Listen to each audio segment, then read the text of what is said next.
Hello there YouTube, my name is Comedian, but that name might be kind of a misnomer because this video isn't going to be very funny. And arguably some people would say that's true of my other videos too, but that's besides the point because I've really felt compelled to make this video today as, not just a fan of like BTS and a fan of, people not being racist, but also, a comedian, somebody that likes comedy and disapproves of it being used as a sort of mask for ignorance, basically. There's a lot of reasons I want to make this video. I've obviously read in the past about incidents of kind of, pretty racist and just ignorant stuff being said about BTS. But this one just really hit home, and I just really wanted to talk about these topics. I'm pretty passionate about them. Now, a quick recap, just for people who maybe don't know what the instance was about, which is very unlikely considering most of my subscribers are BTS fans, and if you're watching this and you aren't a subscriber, you're probably watching it because you are a BTS fan, or because you're a member of Coldplay, maybe? In which case, hi! And, Viva La Vida was like the soundtrack to my 2012, So yes, as a quick recap, this controversy kicked off when a German radio presenter from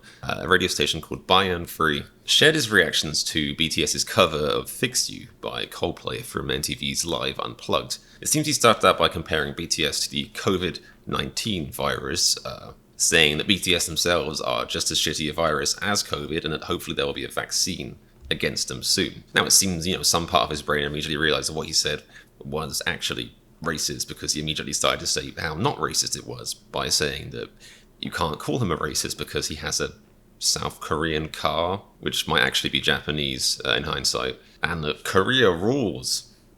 But then he also goes on to put his foot further down his mouth hole by saying that BTS as a boy band covering Coldplay, who are a boy band, is blasphemy, and he says that as an atheist, and that for making this cover they should spend the next 20 years in North Korea.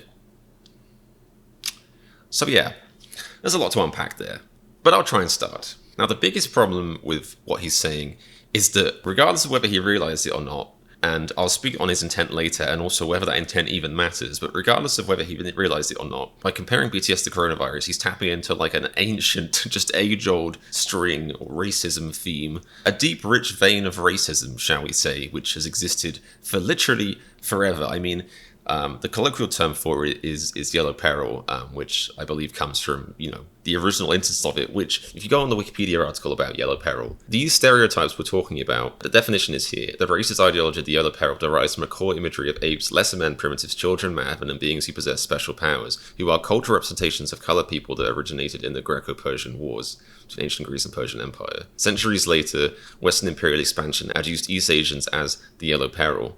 But the origins of this term go back to literally before Christ. Literally before the year 0, which is just how just deep-rooted and problematic this term is. That has an extensive, long history. Like, this concept is just, it's so extensively long, which is why, using the defense of like, well, I didn't know about it is a crap one, like it's been around since before Jesus apparently maybe existed or apparently maybe did some stuff. And of course, this particular strain of racism obviously hasn't gone anywhere. It doesn't seem to be going anywhere. And the most recent and most blatant example of this has been the increased attacks on the Asian community due to the coronavirus 19 pandemic. Calling the virus the China virus, Kung flu, repeatedly putting the blame for this virus on a certain area of the world, which just obviously boils down to racist attacks against anyone of Asian origin or even appearing to be of Asian origin being attacked. It's completely, disgusting and horrible. But that's also just a problem. Like, this has been in the news so much. Like, when you have a public forum, you have a responsibility, I should say, getting all Spider-Man-y about it, to just be aware of this. Like, and I don't even pretend this guy wasn't aware of this. I think it's pretty obvious he was aware of this because he immediately tried to backtrack and wind it up and bring out the, how can I be racist if I'm friends with my Korean car? Now, there's a lot to unpack with what this guy said and all the implications and stuff, why he said it, the mentality, all that kind of stuff. There's a lot I want to talk about to do with this, but I really do think the racism aspect of it is the most important one. So I'm going to go into that one first. The presenter and the station issued apologies. I think there are 2 apologies accounting, which, is usually a sign that you didn't do the apology right the first time. But anyway, they issued apologies, and they make it very clear in these apologies that, and the presenter also made himself clear by backtracking so immediately that they don't want to be called racist. They don't want to be viewed as racist. They don't think of themselves as racist. And I think it was that aspect of the story which inspired me the most to speak out. Because the problem with racism is that racism is like a really disgusting, evil disease. Nobody is free from being susceptible to racism. This has been shown time and time again. Racism is so insidious. It's such a sort of deep, conniving thing that people can take on racism against their own communities, and nobody is free of racism, which is why it's so important when things like this happen to be self-aware and to be able to be introspective and to question yourself, what aspects of racism have you taken on without even meaning it. And that's the important thing, I think, here. And I'm not going to make any assumptions about this guy because I have no idea about him other than what he said and the very wishy-washy things he said about what he said and why he said those things. But the reality is, racism is a disgustingly complex and broad subject, and it's got so much nuance to it. And that's exactly the problem with a modern society that very often boils racism down to a funny man in a white cloak burning shit. Because the problem is, a lot of people will then try and pretend that if somebody isn't as vividly, as evidently racist as being a literal Nazi member, as being a literal KKK member, that they then can't be racist. People will refuse to be introspective because they'll think to themselves, well, I've never said something horrible to a person of color, or, I've never attacked somebody based on their skin, so I can't be racist. And that isn't how it works. That's why, there's a very broad gap between implicit racism and explicit racism, or if you want to put it more casually, like blatant racism and internalized racism. Like I said, I have no idea about this German presenter. I have no idea about his mindset, about his beliefs, whatever that. Taking it at face value from what he said about it, you basically seem to have a guy that is very insistent that he's not racist, and for that reason doesn't really seem to want to offer an apology. But the problem is, it goes back to that thing I said of the idea of blatant racism versus internalized racism versus subtle racism. The unspoken implication is, well, I haven't done anything blatantly racist, so I can't be racist. And sometimes this is used disingenuously. This is often used by people who are actually racist to cover up the fact that they've been racist because they were like, well, I only did something, subtly racist, so I'm obviously not a racist. Like I said, I can't speak to this guy's things. I'd like to believe that maybe he isn't a massive racist, maybe he isn't a card-carrying KKK member. But the problem with subtle racism, the problem with any racism, is it is all just as damaging in the long term. Because like I said, and this is what I strongly believe, racism is like a disease. It is passed on from person to person.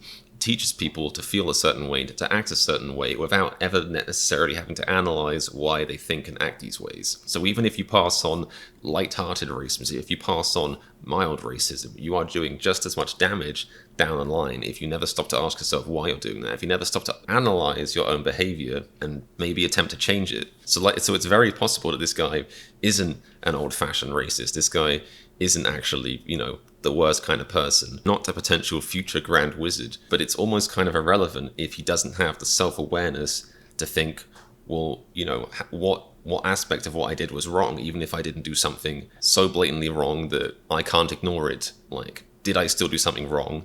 Why did I do that? And how should I change how I act in the future? There are plenty of people out there who want to believe they are fundamentally are good people. And fundamentally they might be. Deep down, they might not be hateful people. They might not be people who literally find joy in spreading hate, who literally, are, for want of a simpler word, evil. But intent is kind of irrelevant when you are in the act of spreading hate. If you find yourself spreading hate, even if your intent was, the opposite of that, even if your intent didn't completely revolve around, I intend to spread hate today, if you then find yourself having spread hate, you have to sit back and analyze and ask yourself why that is. And I think the reason I felt inspired to make this video and the reason why my thoughts are kind of scattered and stuff is because, I very much personally identify with this because like any person, like any product of a racist society, like the racist society I grew up in, which is the UK, has a long history of colonialism, just everything, all of it going back all the way for all the history books, which, I wasn't taught properly and was completely glossed over in school. As someone who grew up in that environment, I was, still am, and still will be in the future, not completely impervious, completely immune to having picked up on, hateful elements, to having picked up on racism, to having had racist thoughts patterned, programmed into my mind. I mean, these are all my opinions, but they're very strong opinions. I think many, many countries in the world, probably all of them, aren't post-racial. A lot of people try and pretend that countries are post-racial. There aren't really any post-racial societies, especially not in places like the UK where I grew up or America where I now live. Racism is still a huge part of these societies. And not just racism, many other forms of isms. And a big, big part of my emotional development as an adult has been really trying to better myself, to work out what behaviors I picked up on, what speech patterns I picked up on, what thought patterns I picked up on that have been, either racist, ignorant, prejudiced, sexist, especially a huge one. And it's honestly, I don't want anyone to feel sorry for me, but it is honestly tough to sit here and talk about this, because it's basically saying, like, and perhaps the radio presenter can identify with this, it's about sitting down and admitting to yourself, I am guilty of racism. It's not the same thing as saying I am a racist, like discussing it with yourself. It doesn't mean you're saying, yes, I am an evil person. Yes, I am, a Nazi, anything like that. The point is, we live in societies where there basically aren't any, where it's basically almost impossible to not be racist. But that doesn't mean that you're completely excused from that behavior. It doesn't mean you're completely excused from analyzing where that thought patterns come from. Because the thing I really hate most about, hateful thought patterns, isms, racism, sexism, whatever it is that these are thought patterns that hijack our thinking. A lot of people can understand the concept of, if you have, two kids, two little babies hanging out, and one of them's black and one of them's white or whatever race, like there is no fear of racism going on there.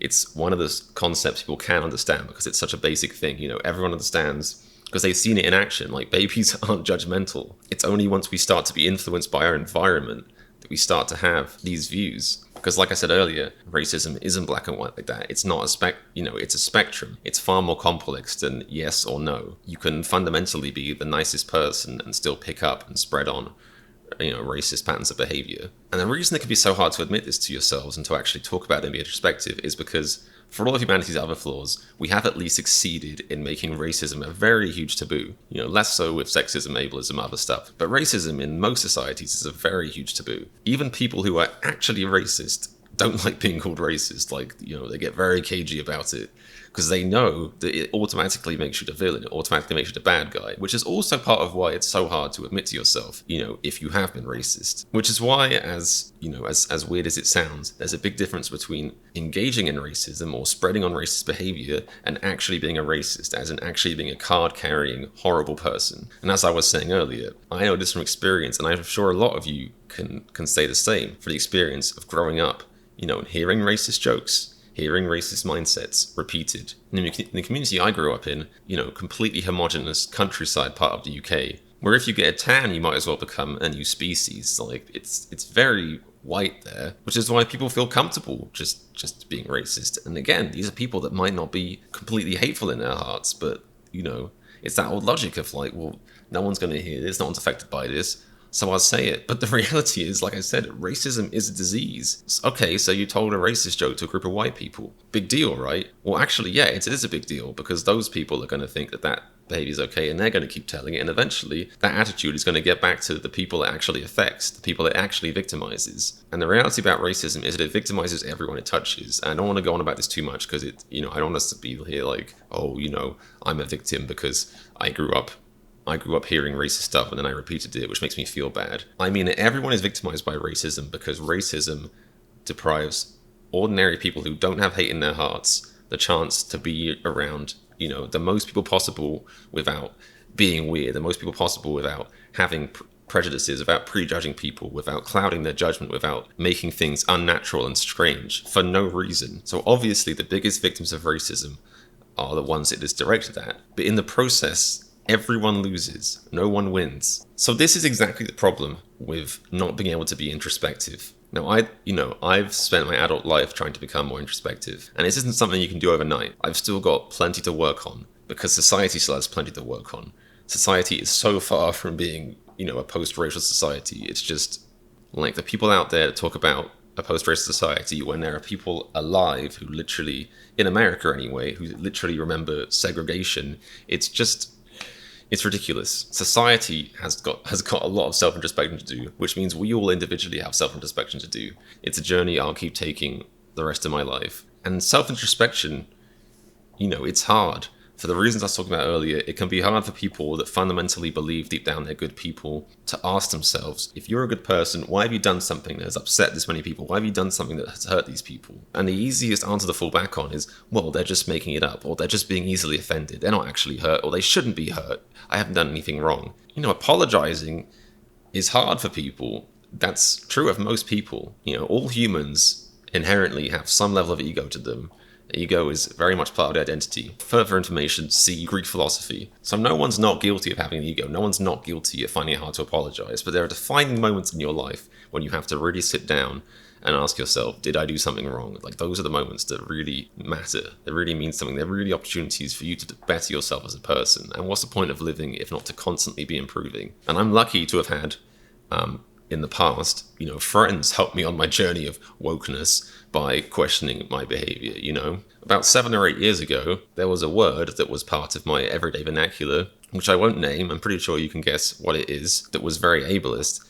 And it took a friend of mine to sit me down and say, I really wish you wouldn't say that. I work with disabled people. It's just a horrible word. Explaining exactly what it meant to her and what it meant that I was saying it. And I'll forever be grateful that she did take the time to talk to me about that. And that despite, being a bit of a dick at the time, I still had enough introspection to actually listen and to realize, not immediately, but to slowly realize, she's right. I absolutely cannot be saying this. And I'm glad that kind of introspection then spread to other areas of my life. This feels very shameful to say, especially given the context of this video, but I think I would almost be hypocritical if I wasn't willing to publicly kind of out myself and apologize at the same time, considering what I'm saying about this presenter and his apparent inability to do that. But around the same time, I was guilty of not all the time or anything, but that's kind of irrelevant. That's just me trying to, try not to sound bad, or, that's the part of me being like, I'm a good person, I swear, coming out, which, that's the ego, and it really is irrelevant in these situations because your ego has nothing to do with how you make people feel, But yes, at the time, I was guilty of making Asian jokes, probably just think of the most, boring, stereotypical, Asian impressions. And it sucks saying that. It sucks thinking that was once a part of my identity, but at the same time, I wouldn't be who I were today if I wasn't able to look at that. If I wasn't able to have also moved on from that, to have realized why it was wrong, and to look back and be like, thank goodness I'm no longer that person. There's nothing pretending that, that I wasn't that person once. That doesn't help anyone. The thing that helps is the fact that I had the self-introspection to realize why that was wrong. To realize why the logic of, well, I only ever do this in private, so it's fine, was actually just completely wrong. And how, like I said, racism is an illness that infects all areas of your life. It doesn't matter if you just think it's in private. That's not how racism works. It is a disease and it spreads. And I am profoundly sorry that I ever engaged in behavior like that. But I'm also profoundly grateful that, like I said, I was able to be introspective enough to start questioning my own behaviors, to start thinking to myself, which of my behaviors are actually spreading misery in the world, because there's enough misery in the world. And I'm someone that grew up, thanks to various conditions, the subject of a lot of people's directed, targeted misery, the subject of a lot of stuff. I'm not trying to make any comparisons to what I've experienced and experiencing racism. I'm just saying that as somebody who knows what it's like to have misery passed on to you, I don't want to be part of that anymore. You know what I mean? That's the opposite of what I want to do. All I want to do with the time I have left is try and spread as much positivity as I can. And I'm sorry if I make this too personal, but I think hopefully this is something people can identify with, because like I said, I really don't think anyone is truly innocent of any of this kind of behavior. And I don't think it's about beating yourself up for the behavior you have engaged in, because like I said, I think the disgusting nature of racism and all of the isms means that very often there's no consent involved in whether or not you end up taking on these things. When someone does it around you and you're 12 years old, there's no consent there, and suddenly you have this thing in your head, this disgusting thing that shouldn't be there. So I don't think it's about, prostrating ourselves. I think it's about realizing what we've taken on and making a concerted effort to get rid of it, to discard it, to kick it out like the nasty, gross thing it is. And this is exactly where this presenter's apology is just so wrong, and I'll read it out. So first of all, I'm going to read out the statement from the radio show. They said, in the program Matuschik, the slightly different evening, presenter Matthias Matuschik expressed his personal opinion on the very successful South Korean band BTS, and they covered the Coldplay song Fixed You as part of their unplugged concert. And many of you complained about it. Is it the character of this show and his presenter to express his opinion clearly, openly, and bluntly? In this case, he tried to depict his opinion, ironically exaggerated and with over-the-top discomposure, overshot with his choice of words, and hurt the BTS fans' feelings. And why is it about the BTS fans' feelings? Whereas, what about BTS's feelings? Or just the feelings of anyone who was Asian and felt offended by what was, very obviously a very old-fashioned anti-Asian kind of sentiment. This was, and he ensured us, in no way intended. And there it is. I hadn't even read this before I said this. I was aware of it. I had read, a summary of it. I hadn't read the full thing. But there is that word, intent. And like I said, intent is irrelevant when you are spreading hate. Good people can still do bad things. It's not about not doing those bad things. Everyone messes up. It's about taking accountability for your actions. It's about saying sorry. He just wanted to express his displeasure with the cover of the merchant mentioned above. This is about his personal taste-based opinion regardless of the band's origin and cultural background. No, it isn't. You can say, I don't like hip-hop. That's fine. But if you say, I don't like hip-hop, and then dip into some bigoted terms about black people, about culture, then your opinion has now become irrelevant. It's not about the opinion. This is just gaslighting to try and make it about his opinion. It's not about his opinion. And this is classic gaslighting. The story of Matthias and his actions in the past, such as his involvement in refugee aid and his constant campaign against right-wing extremism, clearly show that xenophobia and racism in any form are far from his mind. We don't get to be like, this is how I was nice in the past, to excuse actions of being bad, of being wrong in the present. It's not how it works. The amount of times this happens when someone's trying to apologize, but then they say, or like when someone says, well, how can this celebrity, be accused by the Me Too movement? Like, look at all the charity stuff he's given to in the past. It doesn't mean anything. And if you are that person, if you are the person that cares about doing what's right, then do the right thing now. It's not enough to do the right thing in the past. You've got to do the right thing in the present too. We also tried to present this in the moderation mentioned, but this does not change the fact that many of you found his statements hurtful or racist. We apologize in all fairness for this. We'll work on this topic again. It's like you can't. At least it wasn't, we apologize and then that, but it doesn't really matter. It's still, I'm sorry, but it's like you don't get to put the apology as a footnote to 10 paragraphs of explaining why it was actually fine. Here's why it was fine and sorry, but here's why it was fine. It doesn't work like that. That's not an apology. Now later, both the station, Bayern and Matthias himself released new apologies, which is usually a sign that your first apology wasn't a real apology if you then end up apologizing again. That's usually a pretty good sign. But anyway, Bayern apology was as follows. We apologize unreservedly for the remarks made by presenter Matthias Matuschik in his live broadcast. His choice of words to comment on BTS were unacceptable. Both he himself and we at Bayern know it's not enough to simply intend a different meaning. If statements perceived by many people as offensive or racist, then they were. Which is good. That's, the problem with this is, you wonder, at what point is it just a PR team got involved or somebody who actually cared got involved? But regardless, let's carry on. However, why is there a however? If this apology had ended here, then that's great. It still wouldn't have been enough for him because it's his station speaking and not him. But this is an apology right here. Why is there a however in an apology? It's either you apologize or you don't. If you're in court and you said, Your Honor, I didn't shoot the man in the face. However, then you're going to jail. It's just basic logic. This is what I'm talking about when the ego makes apologizing properly very difficult, and you got to have self-awareness about this. However, we feel the need to stress that Matthias' social engagement to promote a peaceful togetherness among people in Bavaria is testament to his conviction that everyone must be treated equally. We also express and distance ourselves from racism, exclusion, discrimination. The same thing. His past actions are irrelevant. It's why, again, going back to the legal system, you're very often not allowed to bring up past crimes when you're trying to accuse somebody of a new one, because past actions don't definitively lend themselves to new ones. You don't get to be like, well, I was nice in the past, so obviously I'm nice now. And then this is a classic mistake. In the meantime, the presenter and the family received serious threats. We were asked, despite every sympathy for the indignation, that the discussion must remain on the substantive level. We'll work through the issue in more detail with Matthias and the entire team and ensure that serious mistakes will not happen again in the future. Again, calling it a mistake is a bit... But the main thing here is if this guy actually is receiving death threats, and it's very possible he is, ARMY is a very intense and serious fan base, you can ask for this not as part of the apology. an apology shouldn't be emotionally manipulative, and putting at the end of the apology, oh, and by the way, people have been threatening to kill me, it just seems like emotional manipulation. If that is happening, then that's very serious, and it shouldn't be happening. That's going too far, and like I said, spreading more hate doesn't really achieve anything. But if you're actually worried about the well-being of your presenter, release that as an individual statement. Don't release it as part of the apology, because it's just been done too many times where an apology has happened, and then they've said, I'm receiving death threats. Like, it just too much looks like they're basically being like, this has to stop in general because of this, which looks to be kind of pushing the root of the issue aside. Now, here is Matthias' second apology. I don't know actually if this is his second apology or if his first apology, but here's the apology on this page. I'm deeply saddened about the reactions my comments in the live show have caused. And first of all, I'm very sorry. But again, he's not saying I'm sorry for what I said. He's saying I'm sorry for the reactions my comments caused. It's like when someone says sorry to you when they say, I'm sorry you felt that way. That's not an apology. You're telling somebody that the problem is with you.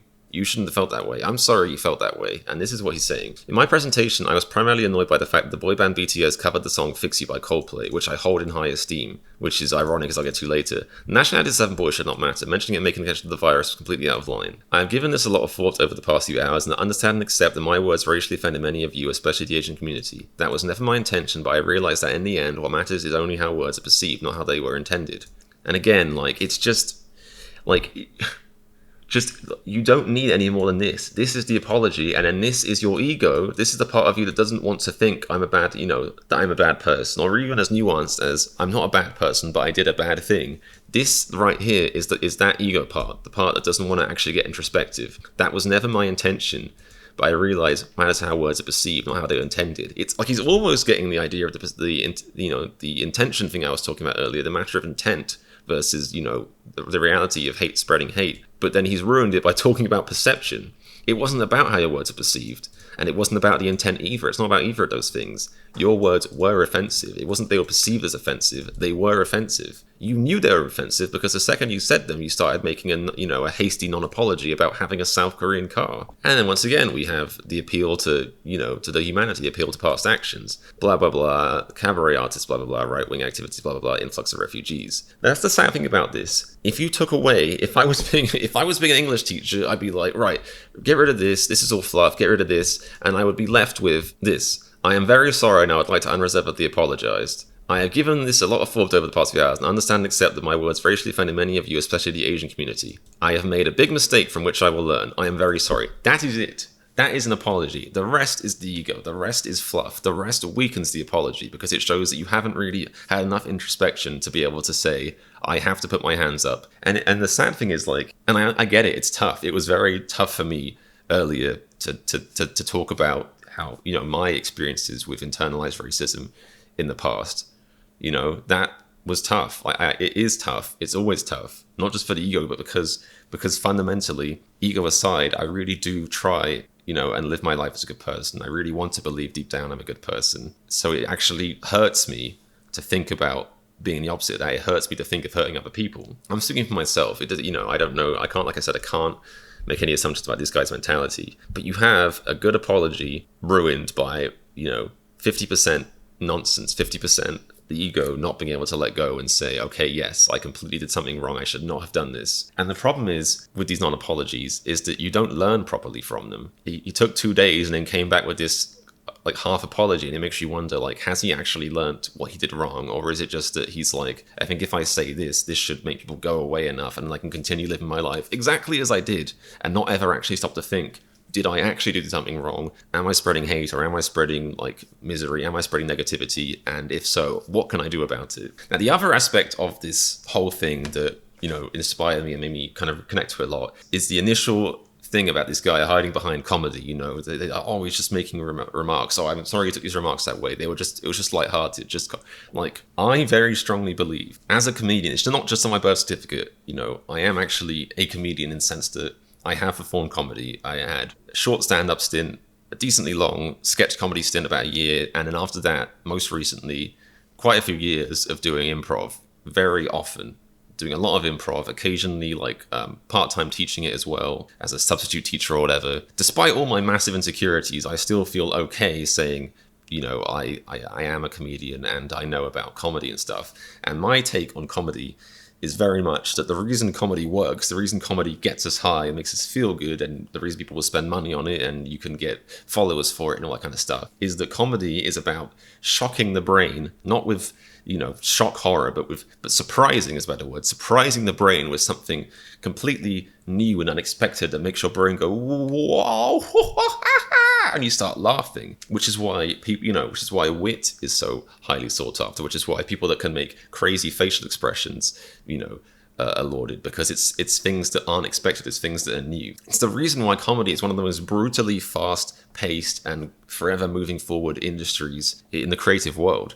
I mean, it's the reason why stand-up sets from 20 years ago, it sounds like a caveman being like, so what's the big deal with rocks? Am I right? Like, there's a reason why, even movies from 10 years ago, and it's partially this comes down to writers not having the introspection they need, but even movies from 10 years ago that are usually just about okay back then, and now you watch it now and you're like, what the hell is this? Why did they, this is so offensive. Why was this in theaters 10 years ago? Now, ever since I started my journey of introspection and stuff, I've had a serious distaste for people hiding behind the label of comedy as a reason to be ignorant, because the point about comedy is it's supposed to be what is new and surprising, and there's nothing new or surprising about racism or prejudice or ignorance. That's the oldest trick in the book. There's nothing new about that. I've always joked about the idea of people defending their trash racist comedy as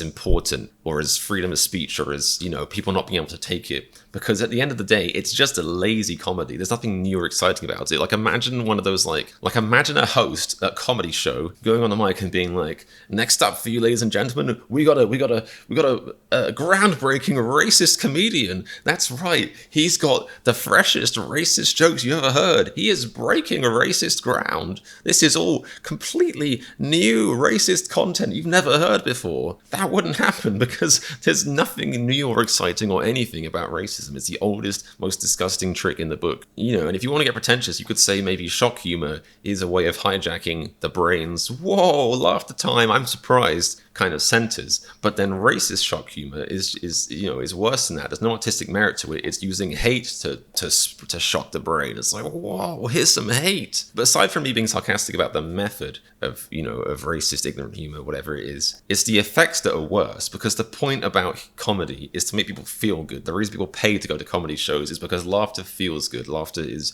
rejuvenating. It's fun. It's like a natural high. There's a reason why people pay top money to go to, big comedy shows, because laughing hard for a long time is like a great experience and doesn't come with a hangover usually, which is why comedy that is deliberately intended to marginalize people, to punch down, to mock people, to make people feel bad, is literally the opposite of what comedy is actually supposed to be. If you're a comedian and you have a room of 10 people and you make 8 of them laugh hard, but 2 of them you make them feel really sad and bad about themselves, then you suck at comedy. It's one thing to not make people laugh, it's to make them do the opposite of laughter, to make them feel horrible, to make them cry, or to make them just feel like shit, basically. That is literally anti-comedy. It's the opposite of comedy, and who would want to do that anyway? I feel bad if I've had a show where I haven't made anyone laugh. I would feel beyond bad if I had a show where I made everyone feel really sad and just horrible. I'm very grateful that I've had that introspective thing. I'm very grateful that my comedy has evolved beyond lazily relying on shock humor and ignorant jokes. Because for me, the joy in it is making people feel good. I've got no interest in making people feel bad at all. But it's why I have such a strong distaste for people hiding behind comedy. I was just making a joke, especially when it's not even a very good joke. Like I said, there's nothing ever that shocking or surprising. I've never heard a racist joke before where I've been like, you know what? That is a really clever racist joke. That is brilliant. That's really witty. It's always the same thing, because racism at its root is the same nasty thing. Now, the other majorly ironic and silly thing about this whole thing, which also inspired me to do this, is the irony of a presenter acting snobby towards a Korean boy band for covering Coldplay, as if Coldplay are seen as these untouchable musical legends, when literally 10, 15 years ago, whatever it was, they were just as much the subject of this kind of mockery as BTS. Obviously, without the racist element, women, but Coldplay have very often been looked down upon as being, what everyone likes or what girls like, or, just popular mainstream crap, or it's all about feelings and stuff. You can't mention the word Coldplay to a 30-year-old metalhead in a leather coat without them basically having an aneurysm and just spewing out all this nonsense about, artistry and, lyricism and stuff. As an ex-metalhead, I have never, I used to hear so much pretension about Coldplay growing up. I can show you this clip right now from one of my favourite comedy shows. You want a washing machine in the pub? It'll freak them out. What the fuck's a washing machine doing in a pub? Jesus, I need a drink. I really just think we should serve at least one lager and nuts. People like lager and nuts. People like Coldplay and voted for the Nazis. You can't trust people, Jeremy. Did you watch it? Great show, but like that attitude has been seen so much in the past with Coldplay. So it's ironic that 10, 15 years later they're established enough, they've been around long enough when no one really cares, and it's on to hating on the flavor of the month. But just the savage irony of this guy lauding it's not Beethoven, it's Coldplay lauding Coldplay. It's like, how dare you cover them? How dare this boy band cover Coldplay, another boy band? Now the other main issue with what he said actually comes down to sexism. And I want to give a big shout out to some commenters on my channel for pointing this out. And I'm really so grateful to have such a cool, forward-thinking group of fans on my channel. But there's a brilliant comment thread underneath the earlier Facebook-type status I referred to, with some really great points made. Like Semily J95 said this: that radio is not only racist but so sexist. Its entire hatred against boy bands or groups that young women tend to like is rooted in misogyny. Teenage girls aren't allowed to like anything without being ridiculed for it, and I'm so tired of it. Miro says exactly: the second something becomes popular among young women, it is not taken seriously anymore, every single time. Storage Box chips in: exactly. Honestly, there isn't much difference between fans of boy or girl groups and sports fans, but one has a terrible stigma attached to it and the other doesn't. The reason: misogyny.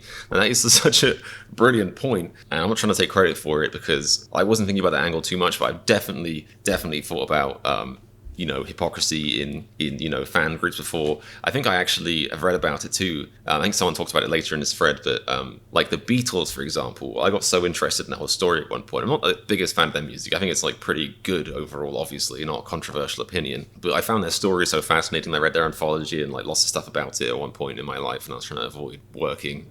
and it was fascinating to me that back then they were just looked down on so much and seen as being only a thing that women liked, and now all the world falls over themselves, falls over their own underwear, trying to praise Beatles and talk about how legendary they were. And it's the exact same thing, and Coldplay on the smaller scale is like that. Like I said, everyone looked down on them back in the day, and now they're pretty much just established legends that you can't cover. It's just so ridiculous, but the thing in common is that these are often things that, that women like, especially young women, like teenagers in general. I think, ageism is another big problem in our society. Teenagers in general are just not taken seriously, but especially when you have a sexist society, then, female teenagers are not taken seriously, that's for sure. Another aspect that comes into it, I think, is often jealousy. If you really ask people why they were so angry about boy bands, you very often start to get an idea that it really just comes down to jealousy of their status. People will talk down about their musical talents, all that stuff, but the reality is there's very few boy bands, pop bands out there, even the most manufactured bands you can think of, that aren't at the very least very solidly talented. And so often it's the ironic fact that women aren't taken seriously, but people are also jealous of what women of the men that women find attractive is the one of the reasons why boy bands end up being so hated on. It's one of the reasons Justin Bieber was so hated on. Do you really think legions of teenage boys cared that Justin Bieber sang the way he did or looked the way he did? No, they cared because legions of teenage girls loved him for it. And while we're on the subject, I'm sorry, Justin Bieber, for casually parroting silly opinions or half-heard opinions about you back in the day. I give Skrillex a lot of credit for releasing a song with him to make me think, yeah, actually, he's got a great voice. Now, I've probably said far too much in this video, and it's always very hard to try and gather my thoughts, especially when I have this many thoughts on a subject, when my brain is this incentivized by a subject, and my thoughts are just all over the place. But I hope that I can edit it in post to something that is slightly coherent. And I hope if anyone takes anything away from this, it's that, we all need to be more introspective of our own behavior, to think to ourselves, what stuff have we taken on that it doesn't have to be us. Like the way we act, that's the crazy thing about human psychology. You know, we're such a product of our environment that the things we do and the things we say, you don't always have to look back on just yourself as the origin for them. That doesn't mean you can excuse your own behavior. What it does mean is that you owe it to yourself to look at your own behavior and maybe not even hate yourself for it. Maybe you can learn to love yourself if you do find something problematic and think to yourself, this shouldn't be right, but this isn't who I am. I intend to do something about this. I intend to apologize. I intend to make amends. I intend to, more importantly, be a better person, to not do this in the future. The buck stops with me. I'm going to stop spreading this kind of ignorance, this kind of hate. Whatever it is, the best thing you can do in your short time on this planet is to spread as much positivity as you can. You can never have too much positivity. That's the reality. And as difficult as apologizing is, it always feels so relieving to actually do it, to actually finally acknowledge your behavior, to actually finally be introspective and think about what you've done. Thank you for coming to my gibberish TED Talk. If you made it all the way through without skipping lots of it, then you're a saint. Or a masochist, maybe. What's the one where you like hurting yourself? If you join my channel for the first time, I think I might mention this earlier, but I'm a reactor. I do a lot of BTS reaction videos, so feel free to check those out. And of course, subscribe. I really enjoy reactions. I like talking about music, but I also like talking about serious stuff too. I've done some like mental health vlogs in the past. I intend to do that in the future. I like having the freedom to just make this kind of video. Regardless, if you want to support my channel and subscribe and like the video, it's much appreciated.